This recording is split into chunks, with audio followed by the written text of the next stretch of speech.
Today is Tuesday, November 19th. My name is Tracy Drummond.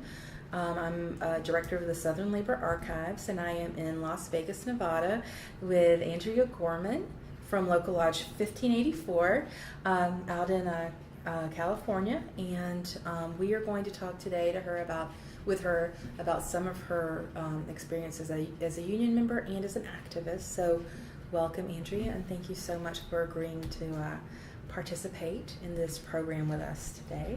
Well, thank you. So let's go back to the beginning. So tell me, where were you born and when? I was born in Detroit, Michigan on January the 8th in 1946. In 46? And what did your parents do? My father was a college professor, and my mother, at that time, she wasn't working, but she was a third grade school teacher before that. Okay. Because I was number 7 out of 8 kids. Oh, wow. Yeah, so that was keeping her busy, I imagine. So, and you were telling me earlier that your father was from Canada. My father originally was from Canada. He went to Detroit to work at the Ford plant. Okay. And while he was working there, he ended up going to the Michigan school and teaching math in college. And my mother went to the school to become a school teacher, third grade school teacher. That's how they met. Okay.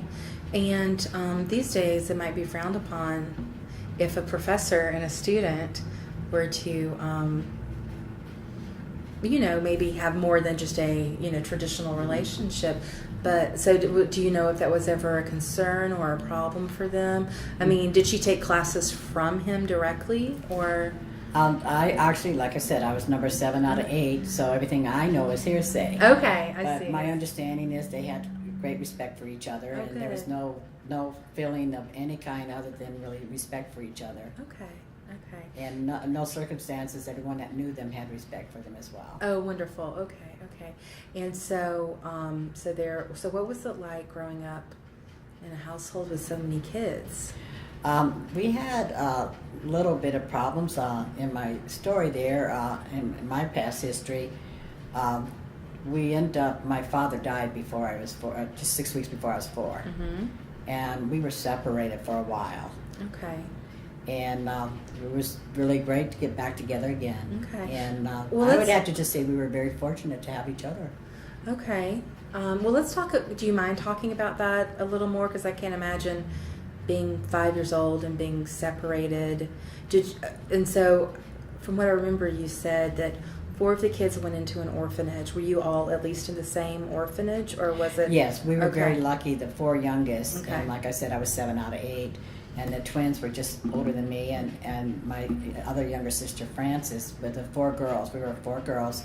We went to the orphanage, which was actually St. Vincent de Paul, Sarah Fisher in Detroit. And we were, like I said, we were the same age groups too, because we were all so close in age. It was scary. I mean, when we seen our mom leave, we cried and it was scary. But we had each other. We stayed together, and they let us. There was 4 beds in a room, and 4 people sat at a table. They let us stay together at all times. The nuns were absolutely wonderful, Okay. but it was not the same as being home. And we had just lost our father, and then to be taken away from our mom and then our other brothers and sisters. Our Right. 2 brothers and 2 sisters that did go in foster homes, and it was sad to us because. But we were treated good, and we were very fortunate where we were at. Mm-hmm. It was a very wonderful place. But as kids, all we knew is we weren't together, and that was sad. Okay.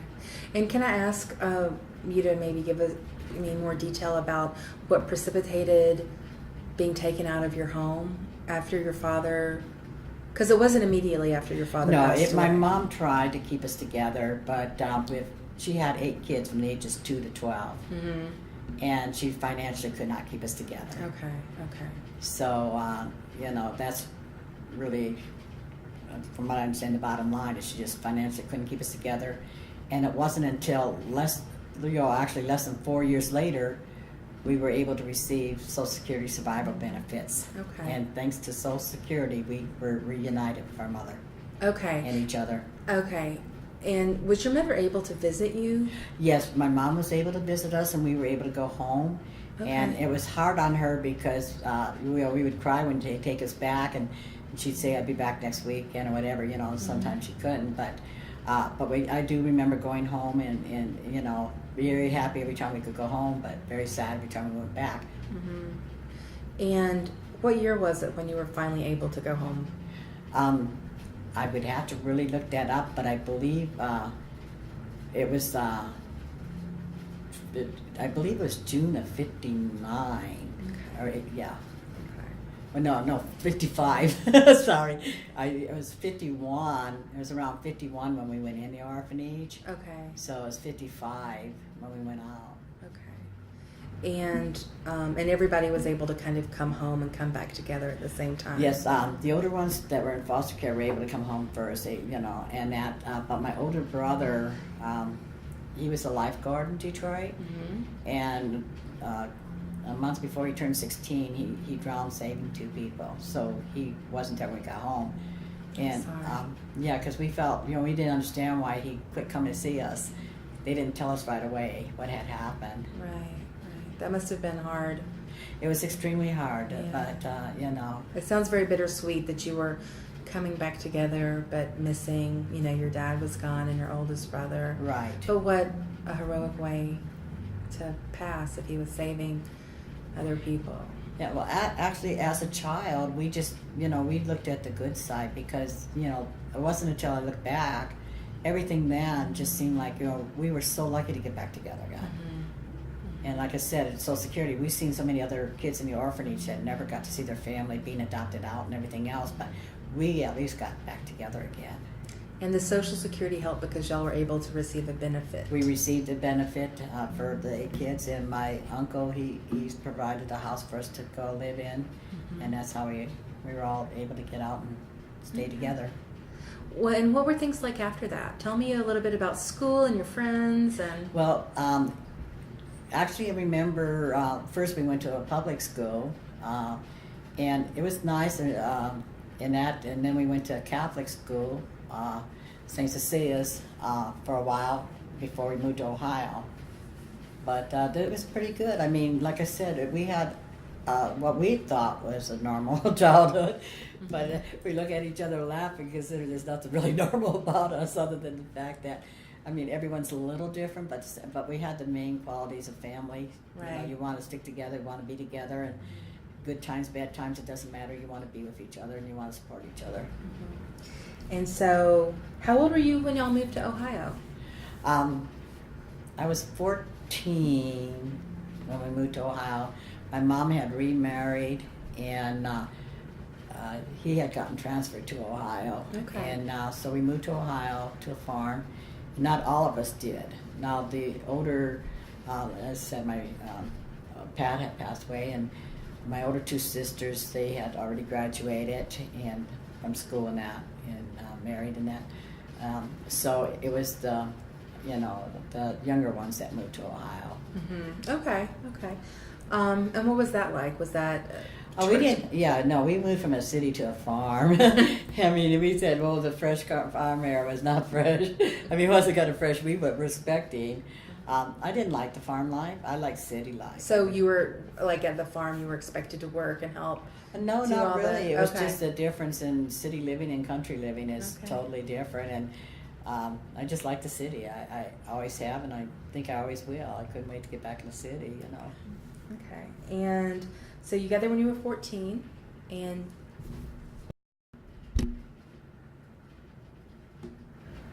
okay. We are continuing the recording. So a few years after you got to Ohio, you met a young man and fell in love, and you got pregnant at the age of 16. What was that like, being young and in love and everything seeming very, you know, I guess it was a very exciting time for you. What was that like for you then? You know, I had a lot of support. I mean, everybody was telling me I was 16, and I was given many choices. I was told that I didn't have to get married. If the priest said that there was many options I had. If I, you know, and it just turned out I was in love. I got pregnant because I was in love, and so we did get married. I was 16 and he was 19, and we got married June 2nd, and the baby was born on October 31st of that year. Okay. So I mean, I was happy. I just, You know, at the age of 16, I thought I was the smartest person in the world. We all did. And the day the baby was born and I was holding him, I remember thinking, this poor little thing's got to depend on me. But before that, I thought I was the smartest person in the world until I was holding him and realized the responsibility that I was taking on. And was it a boy or a girl? A boy. Tell me a little bit about your son. I am very fortunate. I have 3 sons, but this is my oldest one, and I keep telling him being born on Halloween was perfect because next day is All Saints Day. And but he was extremely intelligent, and I didn't realize it to the effect because of being 16 and that. But I realized now, and even I realized a long time ago, I was very fortunate because I got to enjoy my children, playing with them, and I think I probably grew up with them. Right. But we had a really great relationship, and we still do. And he works at General Motors now. He's an electrician. What city? Oh, in Defiance, Ohio. Okay. Yeah, he works in Defiance, Ohio. He loved California. He was born here, but when we moved back east, but he also worked for the post office for a while now. But I'm extremely proud of him, and you're asking, for his mother. He's a wonderful father. I'm proud of that fact. He has 2 sons, which gave me my first 2 grandsons, and he's very considerate and kind, intelligent, and I tell him, I says, you were given everything. You're good looking, you're healthy, you got a great personality, you got a great education, so now it's up to you to do something good with it. Yeah. That's and great. He has. And I'm sorry, and tell me his name again if you didn't mention it. I didn't mention it. David. David? Yeah. Okay. Avina, yeah. And so that's the first time you went out to California, is when you were pregnant yes. with David. And then a year later I had Jeff. Okay. Oh wow, I didn't realize that they were so close together. The first 2 are a year apart, okay. And then the next one was 6 years later. Okay, the third so one. Tell me a little bit about Jeff. Jeff is actually he was born on November 17th, and he was actually, well, they were both really great in sports. I didn't mention that about Jimmy, but Jeff was the really good hitter. Detroit Tigers and Cincinnati Reds were looking at him in his senior year, but he went on to Ohio State and take other classes because he realized he couldn't sit on the bench. And even though he thought he was the best, when he went to their camp for a couple of weeks, he realized there's a whole lot of that were the best in that. So he didn't want to sit on the bench, so he took a different career line, and he's doing an excellent job, and he has 2 sons. Okay. So I have my next 2 grandsons Okay. that I'm extremely proud of, and again, he's an excellent father and son. And okay. Well, while we're talking about those 2, let's go ahead and talk about your 3rd son. You said 6 years later. Yes. What's his name? Joseph. Okay. And Joseph lives closer to me in California. Jeff lives in Lyons, Ohio. Okay. But Joseph lives in California, same as I do, with his son, DJ. All boys. All boys. Uh-huh. And I'm extremely proud of all of them. They're, like I said, they're, one thing about my boys, I realize that they realize how important family is because they're great fathers, and that meant a lot to me too, to watch them with their kids. That I get a lot of happiness just watching them. And now, I think that's the biggest thing a parent sees when they see their child growing up. It's hard to see them growing up because they're your child, but when you see them with their children and how much they do in that realize how much of a success you were raising them because they just turned out great. So when did you become a Teamster? I became a Teamster back in when I moved back to Ohio after Jeff was born, and it was around 66, I believe. And I went to work at Fayette Tubular, and you had to be, I always look for union jobs. Mm-hmm. I mean, I always knew I wanted a union job. Okay, so then this is a good time for me to ask you, what did you know about the union, and why was it important to you to have a union job? Well, I remember I knew this really horrible person, and he was talking about how he made people work at work, run in circles. And then him and his brother one night were talking about, these people were talking about getting a union, and they just couldn't have it. And I thought if they didn't want a union, it had to be good. And all my life, I was going to look for a union. Okay. And I was 14 at that time. Okay, and so you really didn't understand All I exactly knew- what unions did. I just knew this bad person didn't want a union. That meant it had to be good. Okay, wow. And so your first union job, 66, you were a Teamster at Fayette Tubular. Uh-huh. What did you do there? We made car parts, really tiny ones. We ran a press, and I remember, and I did a deburring machine with the, some of the parts, but they were for What's a deburring machine? Oh, okay. When they cut the steel, it ends up with burr on them and around them inside, Okay. and deburr makes it smooth. Okay. So that way people won't get cut off that. So Okay. deburr machine does do that. So I also did that, but and then very last part of it, I was an inspector, and I really loved being an inspector. Okay. But you weren't there very long because in 68 you became a steel worker in West Unity. Yeah, this factory paid twice the amount of money than Wow. the other one did, and my brother was working there, and he got me a job there. Okay. And so I went to work there. Hayes Albion. And Hayes Albion. And What'd you do there? actually, I started off working in the pipe department, which was kind of rare because mostly men worked back there, but there was a few women. We ran some of the presses and that, and then others in the deburr. So I was qualified for that department to start with, but I ended up doing inspection work. And even though I was there for 13 years before they closed down, I did mostly inspection. Okay. On inspection, and I loved that the most. Okay. And in either of those two jobs, at Fayette Tubular or at Hayes Albion, did you ever face any conflicts with the men working there because you were a woman in the plant trying to do the same things that they were doing? Did you have any issues with that? There's times that you have to prove yourself, but I would say more afterwards. When I went into a shop in Richmond, California, I was the only female production worker, and I had to prove myself all the time. Okay. And there was more conflict. But at that time, I was the first woman that was on the committee. I mean, I was a steward first. And for the steelworkers, they run a little different on their officers. And when it came time to go in with management to try to settle grievances, you have a committee for it, and they're the ones that negotiate the contract. And I was the first woman that actually held that position for that then, and back then. And I had to prove myself a lot, but not, it seemed like, after a while, especially with management, they thought they were going to be able to, because I try to work things out with people. I feel it's best to try to reason and, work together at settling things, but they took it as a weakness. And I had to prove to them I wasn't weak. Okay, I see. So were you one of the first female stewards on the floor, or? I believe so. I'll be honest, I never thought about it because the committeeman was, the reason I remember the committeeman so well, when we negotiated the contract, the other union members, wanted to change it to committee person. And the company said they weren't going to do it for one person. And they were using the time up. And I said, we're not going to waste time because I don't care what you call me at work because I'm a coworker. So when I leave the plant, I'm a lady. So I don't care what is down on paper here. Right. As long as you know that I'm a coworker here and a lady when I leave the plant. Okay.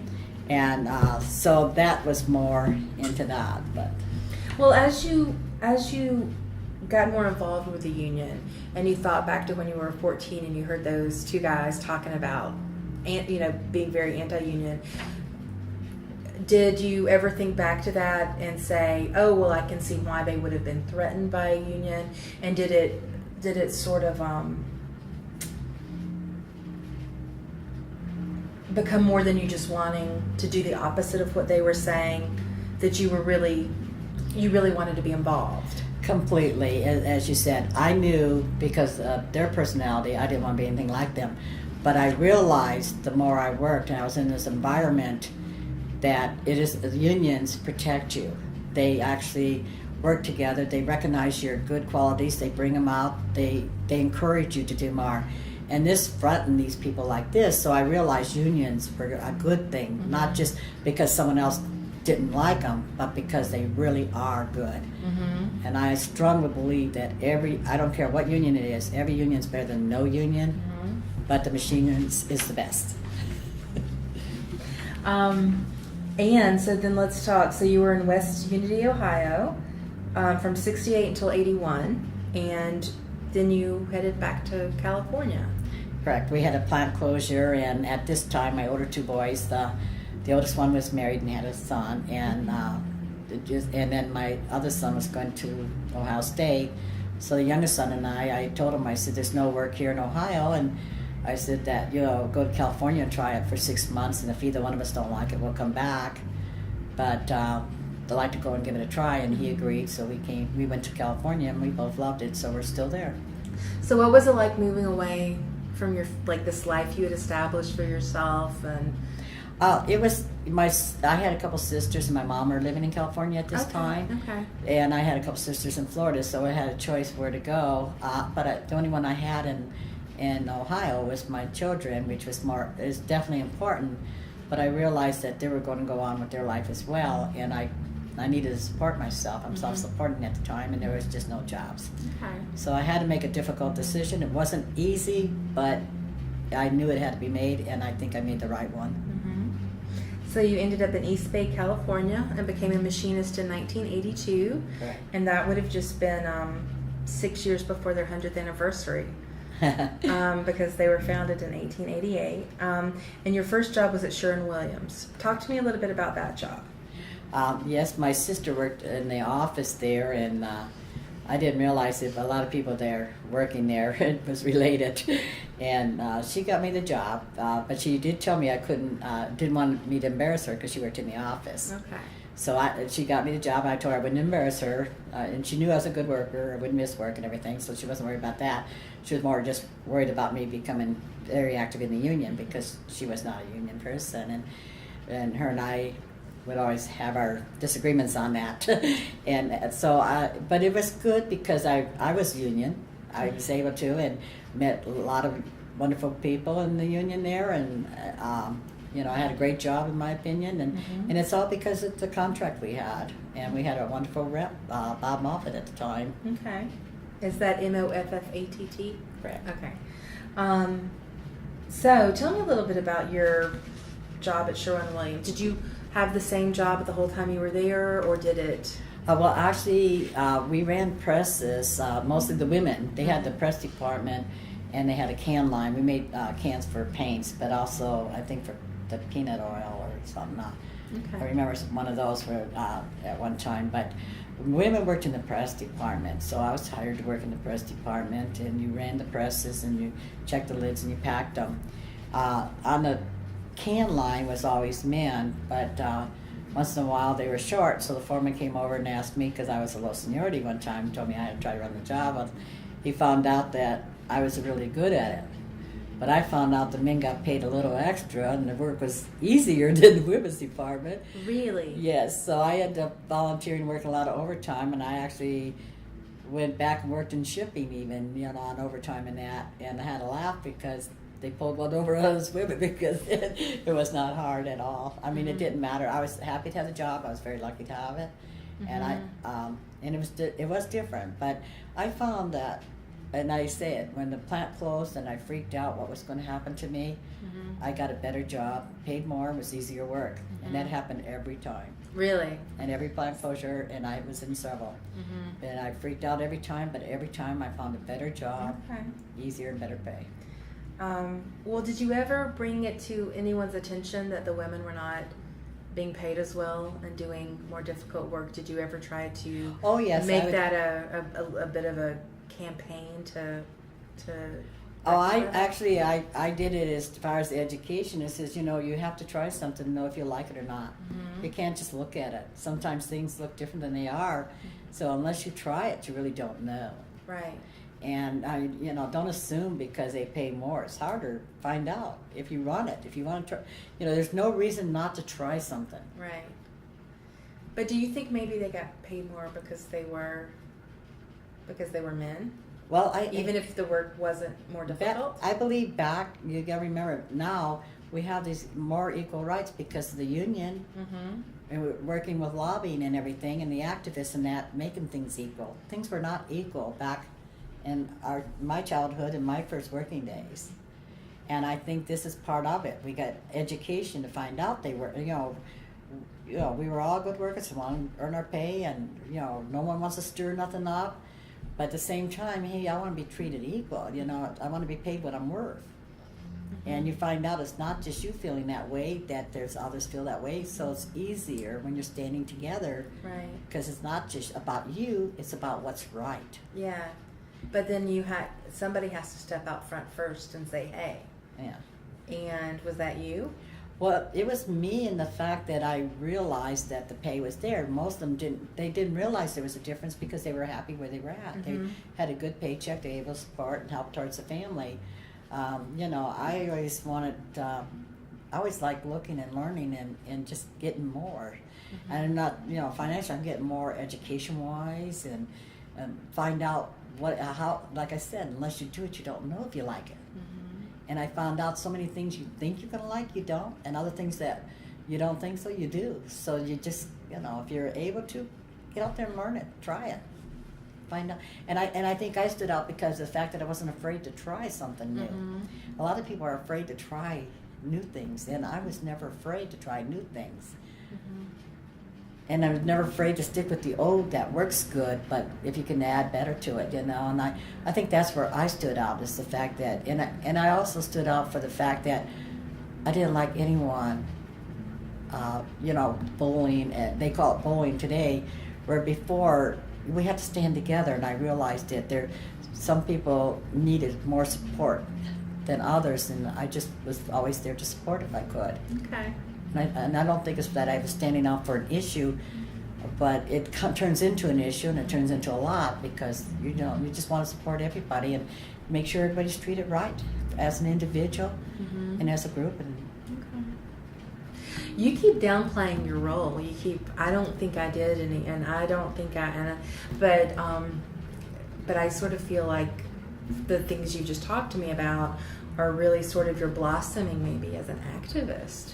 Not just a union member, but somebody willing to go that extra step, go that extra mile, maybe put their personal comfort level on the line a little to do stuff. Do you consider yourself an activist?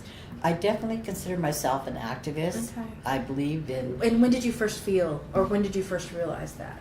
It was after I was a machinist. I have two mentors. One was Daniel Barrero, who was the president of the local lodge, and Marge Cope, who is our secretary treasurer. And they made me realize that I had a lot to offer. And, I always felt like you said, that someone fought and got me Social Security. My family got back together again by all those that fought to get us Social Security. So I know we have to fight to keep it for the future as well as the present because it is good. But I realized everything I have, our jobs, our safety. We had the machinist union because people had passed away and they formed the union. It was safety. And I realized someone else had done something for everything I have. So I'm not really thinking down, with me, I just don't think that I gave and did as much as the previous people before me. And I hope that I do something to help the future because of how much I've gotten thanks to the union and all these before me. And I definitely am an activist because we need people to stand up for what's right for yourself and for others. What makes you unafraid to do that? Because so many people are just afraid. I mean, sometimes people aren't motivated or, it's hard work and you have to give a lot, and maybe you take a chance on not getting a lot in return or not, accomplishing what you achieve. What makes it worth it to you? What makes it worth it to me is, like I said, the mentors I had made me realize I had the ability to do it, but it's the things I have because of others, and they made me realize I can make a difference in someone's life too. And then I have people today, like we have Charlie, in the retirees club, who really lets you know how much you do and how much is appreciated. And this helps you go and get stronger when people let you know that what you're doing is making a difference. Mm-hmm. I mean, you know, you don't have to second guess yourself when you hear others tell you as well. And, you know, because no one's perfect, and my ideas, I know that everybody has great ideas. Mm-hmm. And when someone can let you know that you're doing what's right and everything, it makes you feel better, and you can get stronger over it. Mm-hmm. So I honestly believe in letting people, I've always let people know what's right so they know that what they're doing is good and not to change it. Mm-hmm. Let them know what's wrong so they can change it. But with the machinists, we also get that education. And I've been very fortunate enough to go to the school, the WWW, and it's just wonderful. It trains you and it gives you the strength you need to keep going as well, to speak up in the first place. I can remember the first class I went to, I probably was scared. By the end of the week, I was talking and giving my opinion, but I was scared to. So they really help you grow. And I know 31 years being a machinist has helped me grow to be a lot better person than if I would not have been one. Mm-hmm. Okay. Do you, I think part of the Education and Technology Center is getting the right tools, because sometimes you want to do things, but you're not sure of the way to go about it. But certainly having that stuff reinforced, I think, makes you definitely feel better about what you're doing. And you talked about mentors. Barrero? Daniel Barrero. Daniel? Yeah. And Marge Koch. Right. See, like the drink Coke? KOLB. KOLB, okay. And tell me a little bit about how you feel they mentored you. Well, when I first met Daniel, was at the factory, and I had heard rumors. And being the shy person I am, I straight out asked him. Mm-hmm. I says, I heard you didn't want the people from Sherwin-Williams here, that you wanted someone else hiring. Then, Oh, okay. So this is when you'd moved on to National Can. right. From, He was he worked at National Can. Okay. And he said no. He said they had merged two can companies together, and he felt they should hire them first. But he had no objection to us being there as long as we wanted a job too. And he was management, not no, in the union. he was the union steward. He Oh, was he was chief the steward. Okay. He was the chief Okay. steward and the president of our local lodge. Okay. And he would watch me, and he was I was inspecting. He was an inspector in the electrical department, and I would go up there and relieve, and I would inspect and give breaks, in his department. And he says, you got to come to the union hall and meet Marge Coach. She's a wonderful person, and you need to be mentored. And I had a laugh because he's telling me to meet Marge as a mentor, but at the same time, he was being a good mentor. Mm-hmm. And then he told me I needed to meet Maria with the retirees department. She was a great mentor. Mm-hmm. So that's Maria Cordon. yeah. And so he couldn't wait for me to be meeting these women to be mentored, Mm-hmm. but at the same time, he wasn't thinking, him being the president, being a man, that I could take a lot and learn a lot from him, which I did. Mm-hmm. I learned, even though someone talks with a loud voice and like they know what they're doing, find out. Like I said, I'm not afraid to find out. Mm-hmm. And he actually encouraged me, and Marge told me, Danny said they needed a trustee, and he says, you're good, Marge says, okay, we're going to put you out as a trustee. Danny just appointed you. Mm-hmm. I said, well, I don't know if I can do the job. She says, yes, you can, so you're going to do it, And so I found out I could, but they really more than encouraged me, because I didn't have the confidence, but they encouraged me, and then, it just kept going up from there. Mm-hmm. And so... And I respect them so much. I wanted to be a lot like what they were doing. Right. And I was hoping I could follow in their footsteps as far as taking the machinists in our local, because they, did so wonderful things for our local lodge, building it. Mm-hmm. I think it's very important that you've mentioned women as your mentors. You are the first female machinist I've ever interviewed. I mostly interview males, and I feel like that is because there are mostly males in the higher up positions and more leadership positions. And I know that the machinists have made great strides in recent years to level the playing field a little more. But, in the early to mid 80s, when you had moved to California and started working there, you probably didn't see a lot of women in leadership positions. No, and the one thing, you're right, the machinists, even then, they had a lot of the women's programs trying to encourage women to become leaders, because women weren't coming out wanting to be leaders. And why do you think that is? I think that is because their male environment. They weren't lucky enough to have Danny. Danny said, "Go meet Marge. Go do this." And this was a man telling me that you want to become a leader, you want to do more. And other women don't hear this. They just like, you want to go home and do the dishes. It might sound bad, but it actually, how many men do not encourage women, where women do encourage the men. But I believe now the machinist is educating the men as well to encourage their sisters as well as their brothers. And I do believe it's a lot to do with our education and where we came from, but where we're going. And I think the machinists, in the 31 years I've been a machinist, I could see so many programs encouraging and helping women come up to it. And you will be interviewing a lot more women. And it isn't that there weren't a lot before me, because I know a lot of women that have been presidents and vice presidents of locals and many, stewards and held a lot of positions, but they didn't, they stayed within their local. They didn't go out because they had their family, they had this. I was lucky. Marge and Danny encouraged me to go to Placid Harbor, to go to school, and reach out to more. And the more you go, the more you reach out, the more you find is out there for you. I just had such wonderful opportunities because of them. And I think all this time there have been other women doing even more than me. They just didn't have the opportunities that I had. And, now I think the opportunities are there for everybody. The support. Somebody saying, you can do this. You can do it, and you're going to do it, and they make it possible. They send you to the school. They send you here and there. And then, you have the confidence. You feel they're sending you. You need to do the best you can. You can't let them down. You don't want to let your local down. You don't want to let the people that need you down. And then you find out that you're getting a lot out of it as well. But even if that's not the reason you do it, you do get a lot out of it. And it's just, a blessing all the way around for everyone. And I think you're going to see a lot more of it, because when you look at everything going on with the machinists, you can see where everyone's encouraging everyone to do their best and put out.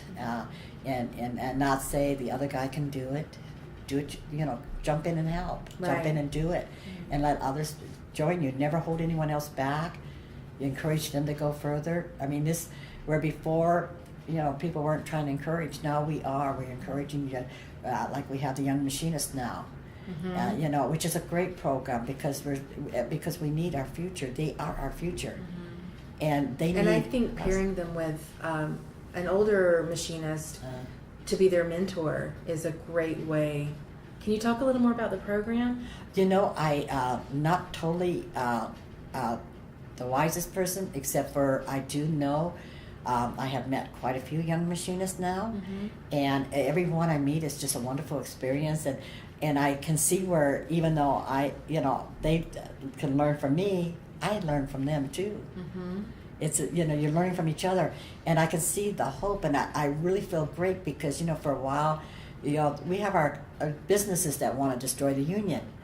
But now we have these young machinists, and they're getting educated, and they're strong and good. I have hopes for the future more because I know these young machinists will take over where we're at and build even more for us. And it's a good feeling. And I think that's the program is to get them so they can know that, where they come from. You need to know where you come from sometimes to know where you're going. And you don't want it to hold you back. And this, they won't. We learn to work together. We laugh and work together, and it's great. It takes the past and the future. Well, and as someone who worked in unions from the 60s through the you retired in 2001, I went on disability. Yeah. So during that period, unions have continued to shrink. And I think what I see, and this is just what I see, but when I, in my job, I get to work with different locals, and I see that there are these old timers still around who had to fight for a good contract, who had to fight for safety in the workplace and all the benefits and everything. And then all these younger people have been hired, and they don't understand that they could lose that. They don't understand the fight that went into getting that. And that there seems to be this lack of participation from union members of a certain age. Do you think maybe a lack of mentoring over the years has been part of what made them maybe more apathetic? No, I honestly believe that what they don't realize is that the unions have had actually helped in changing the laws to make their life safer and equal rights. If it wasn't for the unions, you wouldn't have all these laws concerning equality. And if it wasn't for the union, you wouldn't have all these safety laws, especially the children. It took different groups working together to get these laws passed to make their lives better and our lives better, and that's part of it. I think the thing that what's losing is unions were, before you had to fight to be in a union. Then all of a sudden we had unions and people knew they were good. It's like everything else, you forget where you came from. And now that they're taking it away, and they go, wait a minute, why are we getting less pay now? We're supposed to be getting more pay. Why are we not doing this? Well, it's because nobody was working on it, because they took it for granted. They didn't realize they were being brought up and you're teaching them something else, because this now has become an everyday. You don't realize how much people have fought and had to get it. But everything you fight for to get in the first place, you have to constantly fight to keep it. Because it is good, but you still have to constantly fight. But I don't think we really understood that and passed that message on. I think what we passed on to our kids is it's safer, it's better, and you need to get more education but we didn't push on to them, you need to keep the fight going. That it is a fight. It's not something you're entitled to. You should be, but you're not. You need to earn it. And you have to constantly remind them you are earning it. That nobody's giving you credit for it. Like, we give you this. No, they didn't give it to us. We earned it. Companies have never given us anything that the union didn't earn for us. And I think that's what the children need to be told and need to recognize. And you are getting good feedback from the young machinists? Oh yes, I already have. It's wonderful. Okay. It's a great feeling. I mean, because we need them for our future. And when I see them, and I'm around a few of them, and that, I think, hey, yeah, our machinists union is going to be in good hands. Good. And I'm excited to hear more about their program while we're here. So let's get back a little bit to your work history. So you were at Sherwin-Williams for a while, and that's where you met Daniel and Marge. But then they merged with National Can. So that's when you Sherwin-Williams closed down. Okay. And we were very fortunate. All of us that were losing our jobs, they found the other can companies that had contracts. Okay. So we were able to stay with our same local, same union, okay, and find jobs right away. We weren't out of work. I mean, even though the plant closure, we were able to go right to work somewhere else. And then National Can was bought out and closed down and had to go to work. But I was very fortunate. I have been a machinist for 31 years, but I haven't been in the same shop. Right. And I've been in Local Lodge 1584 because I get a list of the places to go to. And so my last job was in Richmond. It was a steel plant, color strip. Richmond, California. And it's actually, I was the only female production worker when the first day I was working there. I was the only female production worker. When I went out on disability in 2001, the courts had ordered them to hire more women, and so the owner said he would sell it before he hired women, and he didn't know his grandson had hired me apparently. But anyhow, they ended up selling the plant and moving the equipment to Mexico, but I had been put on disability before that happened. Do you feel comfortable talking a little bit about what happened that put you on disability? Because I think this is a good way to talk about Social Security again, because that's sort of a theme for you. Right. Social Security, like I said, it saved my family, got us back together again. When I was 56 years old and the doctors told me I wouldn't be able to work again, I freaked out. I thought, what's going to happen to me, And again, the union came through with a pension I didn't know I was entitled to, as much as I did negotiation. But because of the machinists, I had a pension coming. I got Social Security disability. But mine was a workman's comp case. Okay. But I was actually, according to the doctors, born too strong for my body frame. And I had to have a hard, repetitious job, and I had to be a workaholic. It's the only way you can get into the shape that I got into. Okay. Which actually means I have too many muscles, and they pinch my nerves and blood vessels and put me in pain. And if I use them, it causes a lot of problems. If I don't use them, I'm okay. So that's why I do so well as a disabled person because as long as I'm not using these muscles and that, I'm okay. Okay. So I that's see. why I can't work. That's why I had to go out of work. Mhm. Because working, in this case, in my case, the doctor explained it, working would kill me. Because of the fact that if all these muscles get too strong, they pinch the nerves and blood vessels. As long as I'm not using them and they're not getting strong in that, then I'm okay. Okay. Wow. And but even while on disability, you were the whole time a trustee Yes, as for long as your local. And tell us a little bit about that job and what that entails. okay, yeah. A trustee, you make sure that you watch the property of your local, the money situation. Like we own our own building, 2/3 of it, and you make sure that everything is being done correctly for your members, because as you know, everything that the local owns is the members. Mm-hmm. And so you have we have 3 trustees and 3 auditors. We check the books to make sure the our secretary treasurer is spending the money correctly, and that make sure, kind of overseeing it a little bit, like an auditor would do. And then you also that's the main purpose of a trustee, is to make sure that the membership owns everything the local owns, and just to make sure that it's not abused in any way. And that's to me, that's what trustee means. In that, as far as a communicator, that was a job that was created in 2000 at the convention. Mm-hmm. And they wanted us to pass on literature to our members in that. And I've also used it as a part to let the members know what's going on as far as being the activist, because so many of the laws make a difference in your workplaces.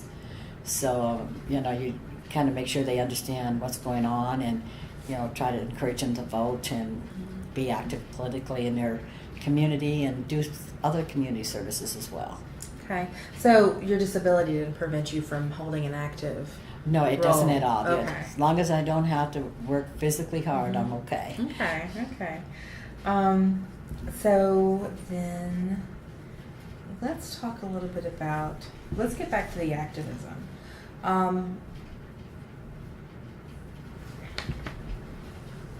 Actually, no, I'm sorry. So you're not only active as a trustee and communicator, but you also, at your local, or part of the Human Rights and Organizing Committee. So explain your role in those 2 committees for me. And that's current, right? That's current, yes. Okay. Okay, as far as the organizing, as we all know, Mm-hmm. as you mentioned before, that unions, people don't understand how important unions are today. They knew back when people were dying on the jobs, when people were losing jobs because someone didn't like you, not because you weren't qualified, or someone else had somebody who needed a job, and even though you had 20, 30 years, they were going to put them instead. But it means a lot more than that, but you said, so we need to organize, because we are losing a lot of our members. We've had jobs taken, and with the Free Trade Acts taking our jobs away and everything. It is so important that we organize. So we have the organizing committee, and I feel at this time that's really one of the most important things I can do for my union. Mm-hmm. And I'm talking about the whole union, International Association of Machinists. Mm-hmm. And so I do, we have meetings, we have events, we try to, and I'm wearing this red wristband that just says local 1584 IEM AW organizing, with the phone number Okay. 510-635-2064, so that if anybody sees it and thinks, maybe I'm considering I need a union. A lot of people know they do, but they're scared. And maybe this might trigger, and they might ask questions, and then I can give them information, Mm-hmm. So organizing committees are very important, because our union needs it, and the people that we help need it. Mm-hmm.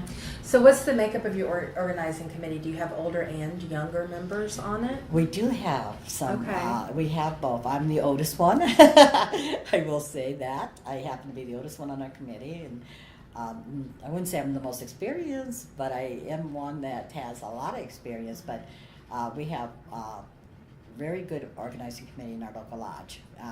They're all active. We have a meeting. They all show up.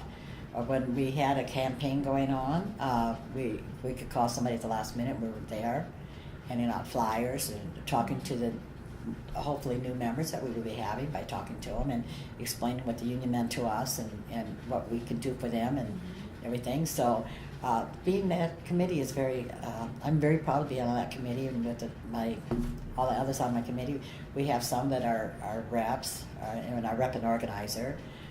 We actually have a new organizer who had just came out of, got his second master's, but he just graduated with 2 masters. Wow. Yes, and we were fortunate to get him on a summer program out of Berkeley to do research. And he come out to the lines and hand out flyers, and he was just wanting to learn, and we're lucky enough to be able to hire him on with the district. And so we're really proud of our organizing committee, Rich, and I'm really proud to be on it because I think we're there because we know how important it is to increase in numbers, because numbers is power. We all know that. You gave me numbers earlier. I'm sorry to interrupt, but you gave me numbers earlier. Can you repeat those? That your local was once... Our local at one time had over 9,000 members, and we had to merge with other unions and everything, other locals that were losing members as well. Other machinist locals? Or other machinists, all machinists. And then now we only have 400 working members at this time. And at one time we had over 9,000. At one plant, it was a Singer sewing machine, but they were called Friedens, and they had 4,500 members. We had in our local lodge from them, but we were local lodge 15, 18 before we merged. But because we lost so many members, we did merge with others. But in the last few years, we have done nothing but losing members. But hopefully, right now we did get we did get the vote from this campaign I was telling you about, and they're right now negotiating a contract. So until they do get the negotiation of the contract, we can't say we have officially numbers, but that would be 69 new members if they get it, once they get a contract, and I do believe we will be getting it. But it's really important to go and get more, not just for them, because it is important for them to give them the life and the benefits of the union that is so wonderful that we all experience. But it's also important for us, for the union, because there is power in numbers. You let your numbers drop too much, you're hurting yourself and you're hurting others. So you need to do as much as you can to build those numbers up because they're important. Knowing what you know now, with all the wisdom you have, all the work you've done, and seeing that organizing is so important, what do you think the union, or unions in general, could have been doing differently the last 30, 40 years where they've been losing lots of union members? What could they maybe have done differently? I'll be honest, I think what happened isn't the unions, it's what you should, union members should have been speaking at home to their children and to their friends and relatives to let them know what all these benefits they have is because of the union. I think, parents is like I said, I told my son, they got everything, we got them, it's up to them to do with it. So thanks to the union, I was able to give you this. This is what we need to do. That's what we could have done better, but that's looking backwards. Give the credit where it's due. Without the union, we would not have been able to give our children what we gave them. And our children didn't know that they had because of the union. My grandson knows it now. I learned from that mistake. He sees union labels and that, and he points them out. He's 7 now, but he was 5 and he was doing it. So we need to educate our children and let them know that everything we have and they have is because of the union. And things they don't have is because of the greed in politicians and the greed in the companies, and that they need to become activists in union and need to be out there and also need a good education. And that is one thing the machinists do provide now, is a great education. In addition, so you talked a lot about the organizing committee. What about the local human rights committee? The human rights committee is important because everybody has to know they fit in. Right. And I think a lot of people don't know it, like I didn't know how much I fit in and how much I did until my mentors let me know. And I think the Human Rights Committee, people can come to you and talk to you. No, it's confidential, and you can tell them, give them advice or whatever, but mostly let them speak. And you find out when people speak to someone else and they hear themselves talk, they learn from themselves too. So even just to be able to come to you. So the Human Rights Committee is a very important thing because it lets people recognize that they are individuals and they have rights, and people do listen and do care. I think that's the most important thing from the Human Rights Committee. And how committed do you think the machinists are to really having the most diverse workplace possible?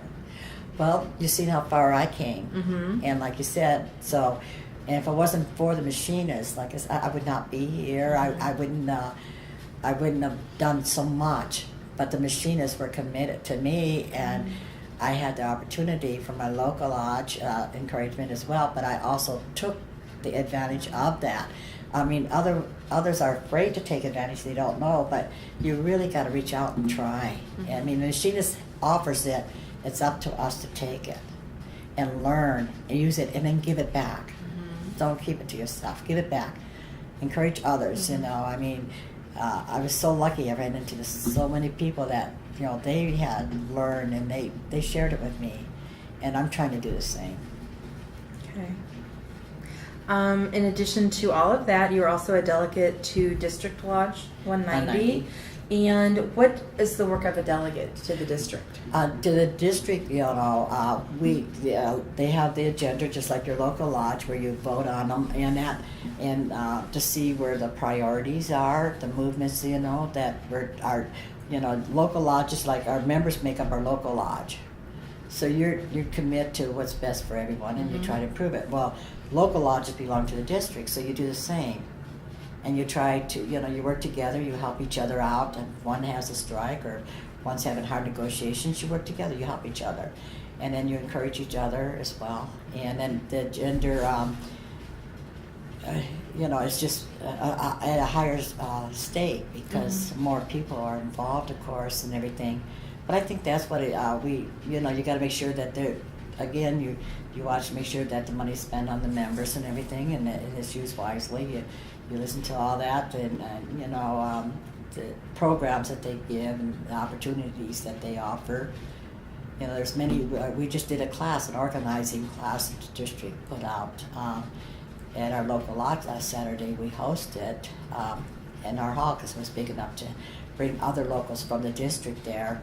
And so we're working together as a district. It works all the local lodges together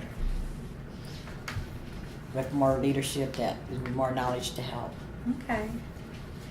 And you're also a delegate to the IAM Building Association? Yes, our local lodge owns 2/3 this building, and the other third is owned by the iron workers. Okay. So we have a building associations that we meet 4 times a year, and we have our bylaws for that as well. But what we do there is protect the property of our members. Okay. Because our members are the 2/3 owners. We make sure that it's run properly, the money's spent correctly, and hall's kept up, and it's used in the proper manners.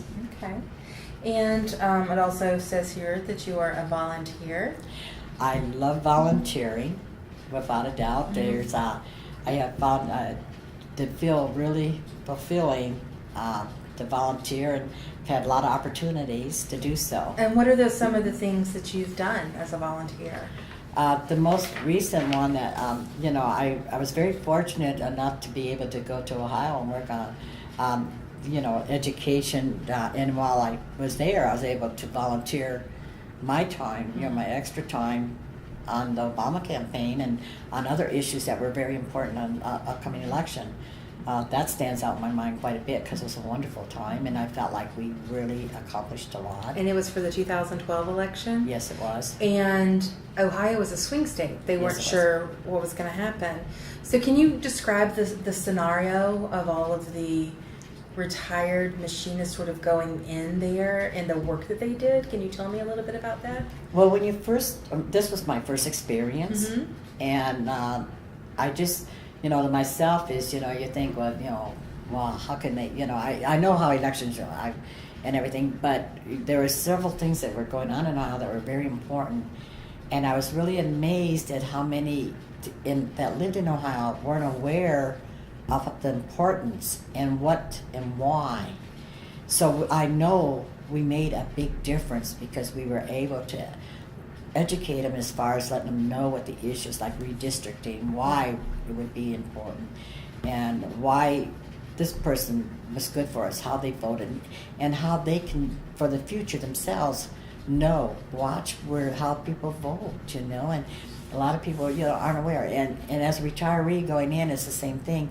You don't realize people take things for granted unless you tell them why you do it and how. You just tell your children, you're going to vote this way and that. No, you tell them why you're going to vote for that person. So were y'all only targeting machinists or union members, or it was just the community in general? Well, the most thing is you got to remember we were we were able to go to the union. You're tied by laws, so you can only do what the law will allow you to do. Okay. In general, I would love to tell the whole world what I think. I'll be honest, but I also, the main bottom line here is that sometimes you're restricted. We were telling union members how we felt and why, that we were retirees and we were volunteering and that, so you do tell them how you feel and why, but I'd love to tell the whole world. I'd love to tell the whole state. But there's only so many you can tell at one time anyhow. And so y'all were just sort of localized in certain counties or certain cities? But there's only so much you can do, so Yeah. much area you can cover and be at. So if you're here, and like I said, when you're here, learning about education and everything, and then you volunteering your time, you can only do it where you're at. So what city were you in? I happened to be in Toledo. Okay. I did go to Akron for 2 weeks. Okay. I was there How long were you there total? from October 1st to November 7th. Okay, so you were for almost 6 weeks. Wow, so that's a lot of time to really get to know the area and the people. Were there certain neighborhoods y'all focus or certain Union. certain demographics? So it was all union. Yeah, It was union. all union. Okay. And just because, like, number one, what's important issues that we were there for. I mean, how do you feel? I mean, like right now, I'm so strong in Social Security. I mean, I can go to everywhere. Now, let's say there's a rally going on in Social Security in San Francisco. I mean, I live down, East Bay, San Francisco's on the other side. So, but I will go to that rally for San Francisco. You will go where you need to know that if you can make a difference, that's something that's important. And I think I don't know if that answers your question, but I think you go where you're needed and you can go. There's only so much you can do, but you will go where you can and where you're needed. About how many machinists retired were in Ohio working on this campaign?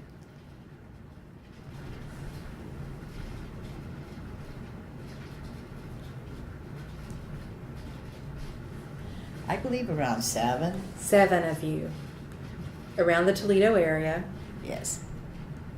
potentially In Akron, in Akron were responsible for having the state swing more democratic. But we were there was others as well. I remember Okay. Merle and his wife, and another gentleman that.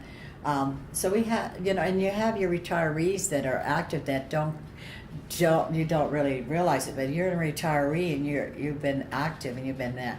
You are going to be. You're talking to your neighbors. You're talking to your church. You're talking to your groups. So I really couldn't tell you how many retirees are active because I believe there was a whole lot of retirees. Okay. That it wasn't just your little group, that there were people everywhere. They're everywhere. This is something, and this is what we always have to remember. The word, it doesn't have to go in just your group. You got to spread the word throughout because that's where it'll make a big difference too. But, you tell 10 people how you feel and you tell them why you feel that way and they believe you. They tell 10 people, you got 100 now because those 10 tell 10. And that's what the machinists do. They know that it's not the one person in one place. It's the way it blossoms. That's important. But why is this important? Is this important to you because Social Security has played such an important role in your life, with your childhood and then with your disability? Or is this important to you because you're a union member wanting unions to stay strong? Is this important to you because you're an activist Why was it important for you to be part of that? I think it's a lot has to do with the union, because I realized that the strength in numbers and how much the union does for everyone. So if you're going to be I realize you have to be involved.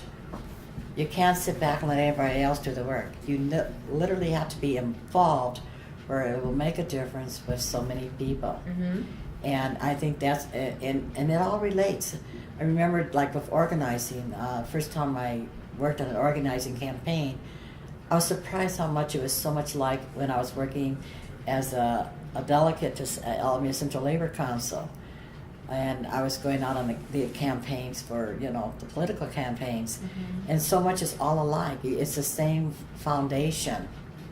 Maybe and it's the same outcome, because it's all so important. It's your future. It's your children's future. It's your grandkids' future that you're out there for. Mm-hmm. And everything you do is related back.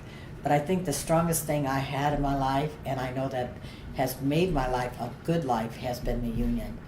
Everything that I have that's really good in my life today came from the union and the fights. And Social Security, it started with as a child.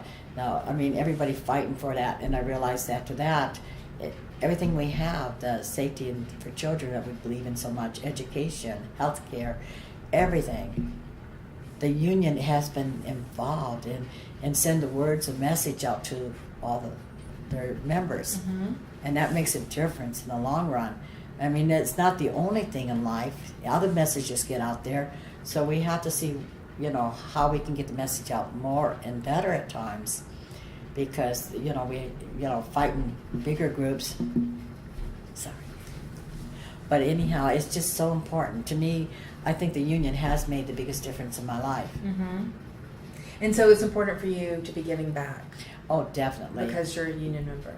I was so fortunate. I know, because of everything, my kids and everything, is because with the union, and I want to thank them. I volunteered at first just to say thank you, and the more I volunteered, the more I gave, the more I get. Mm-hmm. I mean, there's no way of ever paying back, because you get so much back in return for everything you give. That is a very grateful attitude. A lot of union members that I've interviewed have that. Yeah. Have that attitude. But you mentioned the Alameda Central Labor Council. So is Alameda the county? It's the county that I live in. Okay. And I was very proud. I got the COPE award. The was for Committee volunteer. on Political Education. Uh-huh. And when did you get that award? I don't really remember the Okay, year, to be okay. honest, but I can find out. I think it was about 5 years ago. But no, it Okay. has to be. It was about six Okay. years ago. Okay. And that's when I realized how important political actions are. So were you campaigning locally at that point? Totally Okay. locally, Mhm. on statewide issues and local issues, and that, and so it was very important. It was a really good experience. And I know that California, I think from the outside people think of it as a liberal place because what we see mostly coming out of Hollywood and what we know about San Francisco, right? So Right. LA and San Francisco, the only two big cities in California, but you've had Republican governors, including Arnold. I can honestly say I never voted for a Republican governor. So you've never voted for A Republican Right. governor, because I have not seen a good one. I voted for the Democrat because he was the best choice. Mhm. I would love to say because she was, but there hasn't been one yet. Yeah. But people in California, like you say, are more liberal in that somewhat. I think probably California speaks out louder. I don't think we're the only ones that have a lot of ideas and everything. It's like I said, we have ways. You have the Hollywood movies; they speak for us. They don't speak for everybody because not everybody feels that way. Right. We don't have say in what goes in those movies, Right. what comes out in the news. Same with San Francisco. I mean, there's so much beauty and so much, and there is diversity, and people accept people for who they are. And this is what we have to do across our country. It's not just California, and I think we do it across country. It's just not as much out in the open. Like I said, Hollywood makes these movies, so everybody's watching them, and they think Hollywood is coming out of Hollywood, but it might be coming out of your own backyard, and you don't realize it. Right. Well, I guess I was sort of setting up by saying those things. The question: how labor friendly is the state of California these days? Depends where you live and what area, to be honest, because if you look at the voting records, our area, Alameda County, is very highly Democrat. And the way we vote, and that shows it. Now you have the central, and you have different areas. So like everything else is in the area and what the people are taught and what they hear and what they believe. And same in other areas, is just where's the numbers the greatest. So you were doing some campaigning for the Alameda Central Labor Council and won the COPE Award, but you're also involved in the Contra Costa Central Labor Council. And is that an area close to you, or a city close to you, or? Yeah, it's actually what it is. I actually worked in Richmond, which is in Contra Costa County. Okay. And I lived in Alameda. Okay. And our local lodge has members in several different counties, and those two are, and we have, so we have delegates and for both, and delegates there volunteer their time, and since I do more volunteering time because I have it, my children being grown up and everything, and that, so so I was involved in Contra Costa. A lot of that, I'll be honest, without going more into politics, I was helping more with. If someone was on strike or unfair negotiations, I'd be able to go out and support. I took a peer counseling class, so if people needed any help or anything, they could call, and I could. Mostly, what you do is you refer them to who could help, But I was available and try, and I did it for Alameda as well. But so that's basically more what I did in Contra Costa, because I was given my time in Alameda because that's where I lived and I could vote. And the issues, I was campaigning for people that. Would be in my area that I could vote for. Okay. So, you have a very busy life, even as a retiree. I say you're busier. The difference is you get to choose where and when. Okay. And you love it because you choose what you want to do. Okay. And you're an activist, as well as a labor union member. Yes. Are there any other areas that you're active, or that your activism shows sort of outside the labor movement and outside of politics? Are there any maybe local issues or anything? I volunteer at the school because that everybody has cutbacks. So I do volunteer. My grandson's going to school, and I volunteered in the class. I've actually volunteered in all the classrooms and helped the teachers. I basically just whatever they need, you'll do. You might make copies. You might work with a student one-on-one. You do whatever you can. So I do volunteer with the school as well. And that goes back to your what you said about education being incredibly important. And if children can have mentors and people encouraging them early on, very good. And of course, Social Security, now that you're retired, is also very important for you. Well, Social Security has been important all my life, but I realized it's there for everybody, and it's the best program our government has, and it needs to be there for everybody at all times. 75 years, fantastic, and going to be better for the next 75 years. Well, and are there specific, I'm sure that was a lot that played a big role in how you, when you were in Ohio, sort of, talking to people, that played a big role in what you said to them. But are there any other ways that you've gotten that message across? On Social Security or on other issues? On Social Security. Well, actually, yes, I pointed out to several people that on my childhood that we had to go to an orphanage because we did not have Social Security benefits.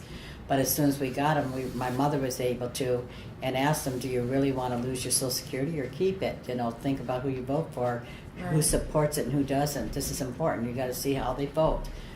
Watch how someone votes and what they vote for. And if they're, anyone that is not for Social Security is not for you and your family, because it is the best program we have. Entirely for all age groups, for every American, no matter Republican or Democrat. It is the best program. And you were recognized by Fortney Pete Stark, who was a member of the House of Representatives representing California, and you didn't even know who was doing this, but he recognized you on the floor on Monday, March 19th, 2012, and that must have been a great honor for you. And your specifically your work for Social Security. Yes, I was very honored when I got that. I mean, it was a total surprise. I did not even know that he was going to mention it on the House and have it on the records for the congressional records. But I felt a very highly tribute. But I also realized I did not really earn it. It just happened to be part of my life story. But I did work with him other campaigns like for foster children and that we know need help, and so I knew him in our district for just different, even others. But he knows my strength and the thing that is Social Security, because I know how much difference it made, and so I really was very honored that he did that for me and for Social Security. And if you don't mind, we'll include a copy of that with your transcript. So when people are looking at your transcript, they'll have that little bit of extra information to read over too, if you don't mind. Oh, I don't mind at all. I'm very proud of it. Yeah, you should be. I think you downplay yourself a lot. I think you should give yourself a little more credit for all the hard work that you've done. I'm gonna say that as I don't know. Maybe it's not my place to say it, but I'm going to say it. I anyway. appreciate it. Thank you. A A little more encouragement. I can do better tomorrow. Or take the day off, because seriously, you've worked so hard for so long. So I guess we'll be wrapping up here pretty soon. Do you have any more mentors you want to talk about, or anyone that's really influenced you or encouraged you? Because earlier on you talked about folks at your local, but within the union or anywhere else, have there been any other There are folks? many, to be honest, like Charlie had taken over when Maria was fantastic, and I just couldn't imagine anybody taking her place. And then when Charlie came aboard, it's like, wow, he's doing a fantastic job. We're so lucky.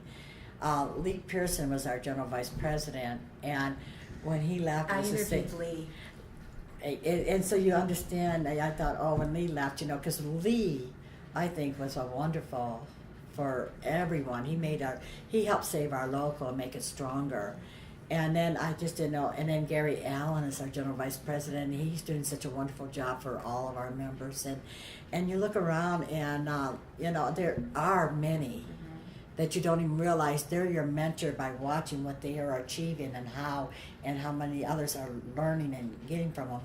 And like I said, it's just like Gary. I look at people now. Okay, I'm talking my age now.